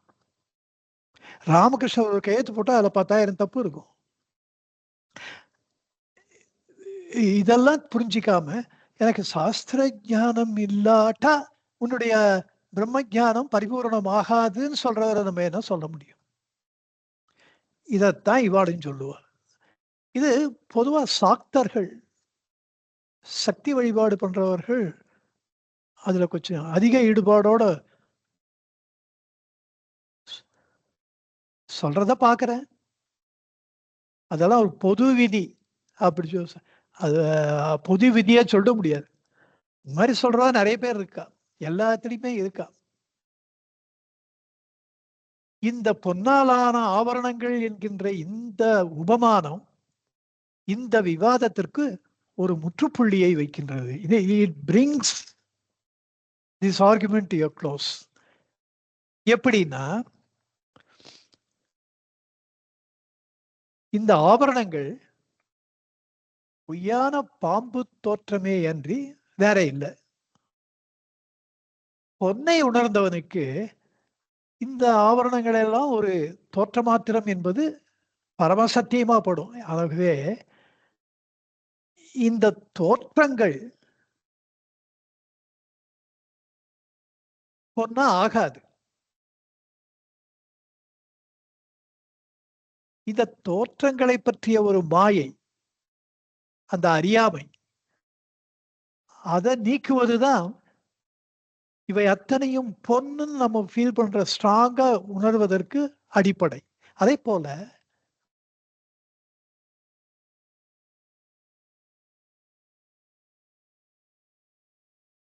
இந்த ஆன்மாதான் சகலத்துக்கும் ஆதாரமா இருக்கு. இந்த உலக தோற்ற காட்சிகள் ஆன்மாவாக முடியாது. இது எப்படின்னா, இதையே சொல்லிட்டு இருந்தா அதே தான் சொல்லிட்டு இருப்போம். I will give an example. தெரிஞ்சதே சொல்றேனே. இந்த பாம்பு கயிறே எடுத்துக்கலாமே. கயிற்றில் இருந்து பாம்பு தோன்றுகின்றது. இந்த பாம்பு தோற்ற மாத்திரம். இந்த தோற்ற மாத்திரமான பாம்பு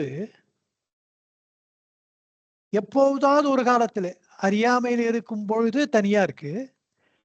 ஞானத்துக்கு வந்த பிறகு இந்த பாம்பு தோற்றம் மறைகின்றது. மறைந்து அந்த கயிற்றிலே ஒரு பகுதியாக அது ஆகுமா? அது சாத்தியமா? அந்த பாம்பு முழுவதுமாக அழிந்து போகின்றது. அந்த அறியாமை நீங்கினால் இந்த உலகாதி தோற்ற மாத்திரமாக இருக்கின்ற பற்பலை பின்னப்பட்ட தோற்றங்கள் பரிபூர்ணமாக அழியும். அதெல்லாம் இருக்கும். இப்ப மோதிரம் இல்லையா, வளையல் இல்லையா? இருக்கும், தோற்ற மாத்திரமா இருக்கும். ஆனால் இந்த தோற்ற மாத்திரமாக இருப்பவை எப்படி பொண்ணுக்கு ஒரு பகுதியாக மாறும்? இது புரியறதா? மோதிரமா இருக்க, வளையலா இருக்கேன்றது பொண்ணுக்கு ஒரு பார்ட் அண்ட் பார்சலா அது மாற முடியுமா? தோற்றமா அது, அந்த தோற்றம் என்பதே அழிவுபடுவது. அது ஜிமிக்கி ஆயிடும், அது ஒட்டியானம் ஆயிடும். அது மாறிக்கொண்டே இருக்கும். மாறிக்கொண்டே இருப்பதை எப்படி பிரம்மத்திற்கு நிலைத்த வஸ்துவுக்கு ஒரு பகுதியாக மாற முடியும்? அதைத்தான் இந்த பொன்னணி உதாரணம். பொன்னாலான ஆபரணங்களை பகவான் நமக்கு சொன்னதுக்கு காரணமே இந்த விஷயத்தை நம்ம புரிஞ்சுக்கணும்ன்றதுதான். இது ஒரு மிகப்பெரிய உண்மை. எப்படி பாம்பு தோற்றம் கயிறின் ஒரு பகுதியாக மாறவே முடியாதோ, அப்படி எப்படி இந்த உலகாதி தோற்றங்கள், அந்த தோற்றங்களும் பிரம்மம் அப்படின்னு எவ்வளவு பெரிய மிஸ்கான்செப்ஷன். அந்த தோற்றங்கள் எப்படி பொண்ணுக்கு ஒரு ஆன்மாவுக்கு ஒரு பகுதியாக மாற முடியும்? ஒரு காலம் முடியாது. இந்த அறிவு விளக்கம் இந்த பாடலிலே மிக பெருத்த அளவிலே வெளிப்படுகின்றது. இப்படி யாராவது இந்த உடலும் தன்னை தனுவென்பான் அக்ஞானி தானாக கொள்வான் தன்னை அறிந்த ஞானி தரின்னா, அங்கே தானாக கொள்ளுதல் என்பது தான் தான் என்ற தழைக்கின்ற பிரம்ம வஸ்துவாக தன்னை கொள்ளுவான்னு தான் தெரியுமே தவிர இந்த உடம்பையா அவன் பிரம்மமா நினைப்பான்னு அர்த்தம் அப்படி வராது. இதை இன்றைக்கு இதை நம்ம சரியா புரிஞ்சு இப்போ உங்களுக்கு எல்லாம் கிளியரா புரிஞ்சிருக்கும்ன்றத எனக்கு ஒரு நம்பிக்கை இருக்கு. I am very reasonably or I am very sure about it. இது அப்படி கொஞ்சம் புரியாத மாதிரி இருந்தா ஒரு வாட்டி இதையே திருப்பி கேட்டு பாருங்க, உங்களுக்கு கண்டிப்பா புரியும். இப்பவே உங்களுக்கு புரிஞ்சிருக்கும்ன்றதுல எனக்கு சந்தேகம் இல்லை. ஏனென்றால் தோற்ற மாத்திரமாக இருக்கின்ற இந்த மூக்குத்தியும் இதுவும் எப்படி பொன்னாக முடியாதோ, ஆனால் இந்த பொன்னில்லாமல் இந்த தோற்றம் எப்படி ஏற்பட முடியாதோ, அப்படி பாம்பு மாத்திரமாக இருக்கின்ற தோற்றம் மாத்திரமா இருக்கின்ற பாம்பு எப்படி கயிறுக்கு ஒரு நிரந்தரமான பகுதியாக மாற முடியாதோ, அப்படி அனாத்மாக்கள் ஒரு காலம் ஆத்மாவாக முடியாது. இதை நமக்கு கற்றுக் கொடுப்பது இந்த பொன்னாலான அணிகள் என்கின்ற இந்த உதாரணம். இது இரவு பகல் மட்டும் இல்ல, அதுக்கு மேல ரொம்ப பெருசா இந்த தோற்றமாத்திரம் என்கின்ற உண்மையை நமக்கு புரிய வைப்பது இந்த உதாரணம். இதத்தான் எகெயின் இந்த பொய் மெய் என்ற வார்த்தைகள் இதைத்தான் நமக்கு நிரூபித்துக் கொடுக்கின்றன, இந்த பெரும் உண்மையை. இது புரிஞ்சதுன்னு வச்சுக்கோங்களேன், அது கிடைக்கிற ஒரு இன்பமே ஒரு அலாதி இன்பம். புதுசா ஒண்ணு நம்ம தெரிஞ்சுக்கிறோம்னா அதில் ஏற்படுகின்ற சுகம் ஒரு தனி சுகம். மகாகவி பாரதியார் சொல்வார், அவர் குள்ளச்சாமின்றவர்கிட்ட ஒரு ஒரு வேதாந்த தத்துவத்தை கத்துக்கிறார். அவருடைய சுயசரிதியில சொல்றார், என்ன சொல்றார், ஆஹா இன்னைக்கு வேதாந்த மரத்தில் ஒரு வேரை கண்டேன் அப்படின்றார். இப்படி இந்த வேதாந்தம்னு ஒரு பெரிய ஆலமரம், அதனுடைய அதுக்கு உண்டான மெயினா இருக்க மரத்துக்கு மட்டும் வேர்கள் இல்லை, அதனுடைய விழுதுகளுக்கும் வேறு வந்துடும். அது தரையை தொட்டு தரை உள்ள, அதனாலதான் ஆலமரம் ரொம்ப ஸ்ட்ராங்கா 400 வருஷம் 500 வருஷம் இருக்கும். அவ்வளவு வேர்கள்ல வேதாந்தம் என்ற ஆலமரத்தினுடைய அவ்வளவு ஆயிரக்கணக்கான வேர்கள்ல வேதாந்த மரத்தில் ஒரு வேரை கண்டு ஒரு வேதாந்த உண்மையை நான் இன்றைக்கு தெரிந்து, இதை நம்ம எல்லாருமே சொல்லிக்கலாம். இந்த வேதாந்த பகவான் என்கின்ற அந்த மாபெரும் வேதாந்த மரத்தில் இன்றைக்கு நாம் ஒரு வேரை கண்டோம். அப்படி உள்வியல் ஒடுக்கத்துல இது அப்படியே சொல்றார் கண்ணுடைய வள்ளலார். 35வது பாடல், பழுதையை பாம்பென்று பயம் போனால் பாவித்து அழுது உடம்பை ஆட்டினும் ஆமோ தொழில் ஒழிவில் நின்ற சிவயோகி நினைத்து ஒரு கால் வாராய் என்று அழைத்தாலும் பதையாது என் பழுதையை, இந்த கயிற்றை பாம்பென்ற பயம் போனால், அந்த பயம் போயிட்டா பாவித்து அதை மறுபடியும் பாம்புன்னு பாவித்து அழுது உடம்பை ஆட்டிக்கணுமாமோ, அதே மாதிரி நடுக்க வரணும், அதே மாதிரி உடம்ப ஆட்டி அவ்வளவுதான் நீ ட்ரை பண்ணாலும் அந்த பயம் உண்மையா வருமோ? அதுபோல தொழில் ஒழிவில் அதில் செய்ய வேண்டிய காரியங்களை எல்லாம் செய்து முடித்து கிருதகிருத்தியனாக இருக்கின்ற ஞானி, அது தொழில் ஒழிவில் நின்ற யோகி, இங்க யோகின்றது ஞானி, அந்த ஞானி நினைத்து ஒரு கால் வாராயனின், அப்ப நம்மளுக்கு அறியாமையில் இருந்த காலத்துல இந்த உலகாதி தோற்றங்கள் நம்மளை என்ன பாடுபடுத்திட்டு, நீங்க மறுபடியும் என்ன படுத்துங்களேன், நான் கொஞ்சம் I want revisit, I want கொஞ்சம் ரீலிவ், அது மறுபடியும் கொஞ்சம் எனக்கு அது ஆசையா இருக்கு அப்படின்னு உருகி அழைத்தாலும் பதையாது, அவங்க உடம்புல ஒண்ணுமே ஆக மாட்டேன்றது. என்னதான் இமேஜின் பண்ணிட்டாலும் அவர் ஞான ஸ்வரூபமாக இருப்பதினாலே பதையாது, ஒண்ணுமே ஆலையே, ஏன் இது என்ன ஆச்சரியம் என்கிறார் கண்ணுடையவள. அவருடைய அனுபவத்தை அங்க சொல்றார். அதைத்தான் இவர் அணிகள் தாம் பலவும் போய் மெய்யாம் பொன்னை அன்றி உண்டோ புகழ் என்கிறார்.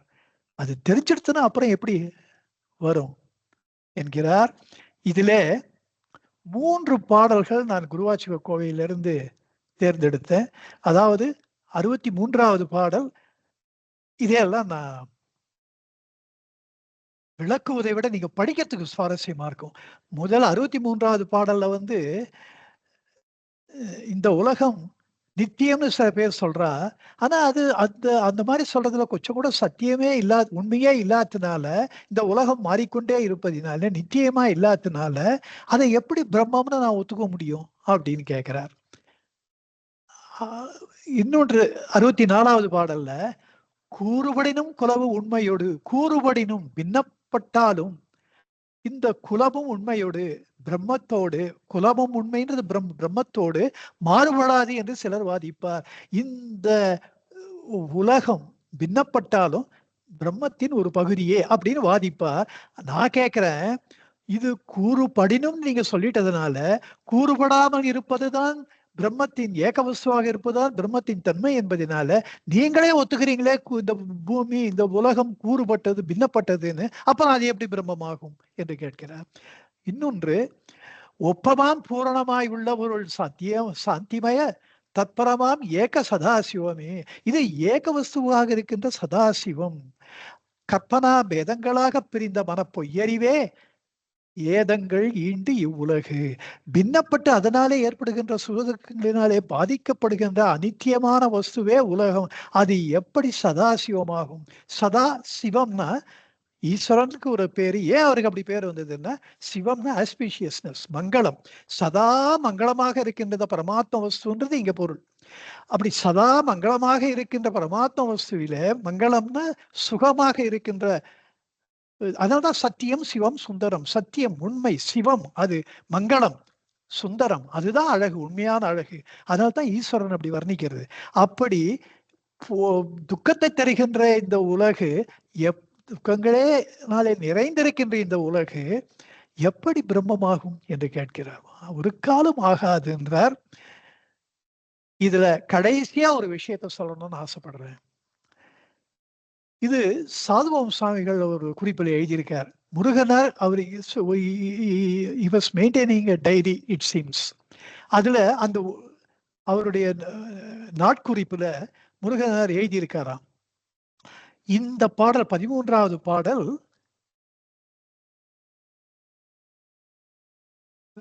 பகவான் அருளிய போது வேற விதத்தில் இருந்தது சொல்லி அந்த பாடலை எழுதுறார். ஒரிஜினல் பாடல் அது என்னன்னா, ஞானம் ஒன்றே உண்மை நானாவாய் காண்கின்ற ஞானம் என்றாம் அஞ்ஞானம் தான் ஞானமாம் தன்னை அன்றி இன்று அணிகள் தாம் பலவும் பொய் மெய்யாம் பொன்னை அன்றி உண்டோ புகழ். ஞானம் ஒன்றே உண்மை, ஆத்ம ஞானம் ஒன்றே இருக்குது. நானாவாய் காண்கின்ற ஞானம் அன்றி இன்றாம். இந்த நானாவாய் காண்கின்ற அஜானங்கள் எல்லாம் இந்த ஞானம் அன்றி இன்றாம். அஜானம்தான், அந்த அறியாமைதான். ஞானமாம் தன்னை அன்றி இன்று. ஞானம் இல்லாவிட்டால் இத்தனை அஜானங்கள் இருக்க முடியாது. எப்படின்னா, அணிகள் தாம் பலவும் போய் மெய்யாம் பொன்னை அன்றி உண்டோ புகழ். இப்படிதான் இப்போ முருகனார் சொன்னாரா, இங்கே ஞானமாம் ஒன்றே உண்மைன்றதுதான். ஞானமா ஒன்றேன்றதை விட அந்த ஞானம் நம்மளா இருக்கும், தானே மெய் அப்படின்னா இன்னும் நல்லா இருக்குமே. அது முதல்ல கொண்டு வந்தா இன்னும் நல்லா இருக்குமே. ஏன்னா இந்த பாட்டினுடைய கிரக்ஸ் ஆஃப் த மேட்டர் ஞானமாம் தானே மெய். அங்கேயே முடிஞ்சு போச்சு சொல்ல வேண்டிய விஷயங்கள் அத்தனையும். அது மாதிரி பண்ணா நல்லா இருக்குமே. உடனே பகவான் இந்த மாதிரி இப்போ நம்ம படிக்கிற பாடலா மாத்தினாராம். அப்போ முருகனாருக்கு தோணிதான், பகவானுக்கெல்லாம் நம்ம சொல்றத பகவானும் ஏத்துக்கிறார். நம்ம சொல்றது பகவானுக்கு சரின்னு படுறது. நம்ம ஒரு இவர் பணிவா தான் சொல்லுவார், இருந்தாலும் அது பகவான் ஏத்துட்டு இவர் சொல்றபடியே கம்ப்ளீட்டா மாத்தினா அது எவ்வளவு பெருமையா இருக்கு நம்மளுக்கு அப்படின்னு ஒரு ஒரு கர்வம் தோணித்தான். பகவானுக்கே நம்ம கொஞ்சம் கைட் பண்ற மாதிரி ஒரு லெவல்ல நம்ம இருக்கோம் பாத்தியா, அது எவ்வளவு புண்ணியம் நம்ம பண்ணியிருக்கணும் அப்படிலாம் நினைச்சுட்டாராம். அப்புறம் அவருக்கு கனவுல அவரு தியானத்துல பகவான் தோன்றி இந்த மாதிரி ஆணவப்பட்டு அழிந்து போகாதேன்னாராம். அப்பதான் திடுக்கிட்டு, பா இந்த மாதிரிலாம் நம்மளுக்கு பகவான் சொல்றது தானே கரெக்டு. ஏதோ அவர் இருக்கிற அந்த ஆத்ம சிம்மாசனத்துல நம்மளுக்கு ஒரு போனா போறதுன்னு அவருடைய பெரும் கருணையினாலே நமக்கு ஒரு சரியாசனம் கொடுத்திருக்கிறார் இந்த உள்ளத 40ல. அதை போய் நம்ம அவருக்கே அட்வைஸ் பண்றோன்ற மாதிரி நம்ம நினைச்சுக்கிறது எவ்வளவு முட்டாள்தனம் அப்படின்னு நான் தெரிஞ்சுட்டேன். இதெல்லாம் உனக்கு எப்படி தெரியும்னா, கீர்த்தி திருவாகல்ல அவரே எழுதி வச்சிருக்கார். அதாவது மந்திரங்கட்கு எல்லாம் மாண்பொருளாக முந்தும் அம்மோன முதற் குரு தனக்கே மந்திர வடிவாகிய மடம் பட்டோன் சிந்தை தெளிய தியானத்தெறிந்து தற்சொரு தற்சரு குற்று மோசம் போகற்கவென்று எச்சரிக்கை செய்து ஏதம் தவிர்த்தும் மந்திரங்களுக்கெல்லாம் மாண்பொருளாக அனைத்து மந்திரங்களுக்கும் உள்ளே அவற்றின் உள்ளே இருக்கின்ற உயிராக பொருளாக முந்தும் அம்மோன முதற் குரு தனக்கே அப்படி பொங்கி பொங்கி முதன்மையாக திகழ்கின்ற அந்த மோன தட்சிணாமூர்த்தி சுவாமிக்கே பகவானை சொல்றார் மந்திர குருவாகிட மடம் பட்டோம். மந்திர குருன்னா மந்திரம்னா ஆலோசனை, ஆலோசனை சொல்ற வழி, குருனா வழிகாட்டி. அப்படி இருக்க மடம் பட்டோன் அப்படி நான் அந்த ஒரு அறியாமை மடமையை அடைந்தேன். அப்படிப்பட்டவன் மந்திர குருவாகிட, மந்திரம்னா மந்திரி ஆலோசனை சொல்பவன் மந்திரி, மந்திரிக்கு அழகு வரும் பொருள் உரைத்தல் என்பார்கள். அப்படி அந்த மந்திரியா பகவானுக்கு ஒரு அறிவுரை கூறி வழி நடத்துகின்ற ஒரு மந்திரியா நான் நினைச்சுட்டேன் பத்தியா. அப்படி மடம் பட்டோம் சிந்தை தெளிய தியானத்தை எதிர்ந்து என் தியானத்துல எதிர வந்து என் சிந்தையை தெளியும்படியாக தற்சருக்குற்று மோசம் போகற்க இந்த மாதிரி கர்வப்பட்டு அழிந்து போகாதே என்று எச்சரிக்கை செய்து ஏதம் தவிர்த்தும் என்னை எச்சரித்து, ஏதம்னா அழிவு, துன்பம், கேடு, சீர்கேடு, சீர்குலைதல், இதெல்லாம் தான் சீரழிதல், இதெல்லாம் இதிலிருந்து என்னை பகவான் காப்பாற்றினார். என்னன்னா முருகனார் மாதிரி இவர் எவ்வளவு பிளெயினா இருக்காருன்னு தெரியும். வெளுத்த மனத்தவர், மனசுல தோன்றது இதை சொல்லாம இருந்தா யாருக்கும் ஒண்ணும் தெரிய போறது இல்லை. அந்த அளவு they are purity personified. அதை தான் நம்ம பார்க்கணும். இப்படி கீர்த்தி திருராகவல்ல சன்னதி முறையில முருகனார் சொல்லியிருக்கார். இதுல இருந்து என்ன தெரியறதுன்னா, பகவான் முருகனாருக்கு மட்டுமல்ல இந்த பெருங்கருணை நம்ம எல்லார் மேலேயும் இருக்கு பகவானுக்கு. அந்த முருகனாருடைய உள்ளத்தின் ஆழத்துல போய் திருவி திருவி எடுத்து அகந்தையை அழித்திருக்கிறார் பகவான். இப்படிப்பட்ட ஒரு பெரும் சந்தர்ப்பம். This all very highly inspiring. இந்த மாதிரியான ஒரு வாய்ப்பு நமக்கும் இருக்கு. நம்ம உள்ளத்திலையும் பகவான் வந்து துருவி துருவி இந்த அகந்தையை நமக்கு எதிரே கொண்டு வந்து நிறுத்தி அதை அவரே அழித்தும் விடுவார் என்ற ஒரு பெரும் நம்பிக்கையை இந்த முருகனாருடைய பாடல் நமக்கு வெளிப்படுத்துகின்றது. இப்படி ஒரு சத்குரு கிடைப்பதற்கு நம்ம எல்லாம் ரொம்ப புண்ணியம் பண்ணி இருக்கணும்.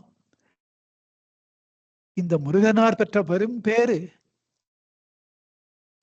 நம்மையும் எதிர்நோக்கி இருக்கின்றது என்று சொல்லி, இனி அடுத்த பாடலிலே இதுவரையில அறிவு அறியாமை பற்றி பேசியவர், விரிவாக எச்சரித்தவர், இதை பற்றிய முழு உண்மைகளை நமக்கு நாமெல்லாம் புரியும்படிக்கு நமக்கு எடுத்துரைத்தவர், வெளிச்சம் போட்டு காட்டியவர்.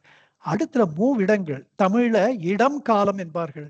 மூவிடங்கள்னா தன்மை, முன்னிலை, படற்கை, first person, second person, third person. அதே மாதிரி காலம்னா பிரசன்ட், பாஸ்ட், ஃபியூச்சர். இப்போது இடத்தை பற்றி, மூவிடங்களை பற்றி அடுத்த பாடலிலே பேசுகின்றார். அதை அடுத்த வகுப்பிலே பார்ப்போம் என்று சொல்லி இந்த அளவிலே இந்த வகுப்பை நிறைவு செய்கிறேன். உங்களுடைய பொறுமைக்கு நன்றி கூறி விடைபெறுகிறேன். நன்றி, நமஸ்காரம். நமோ ரமணாய, நமோ ரமணாய, நமோ ரமணாய, நமோ நமோ, நமோ ரமணாய, நமோ ரமணாய, நமோ ரமணாய, நமோ நமோ. सर्वे जना सुखिनो भवन्तु, लोका समस्ता सुखिनो भवन्तु, सर्वसन्मङ्गलानि भवन्तु. ओम शांति शांति शांति. हरि ओम तत्सत्, हरि ओम तत्सत्, हरि ओम तत्सत्.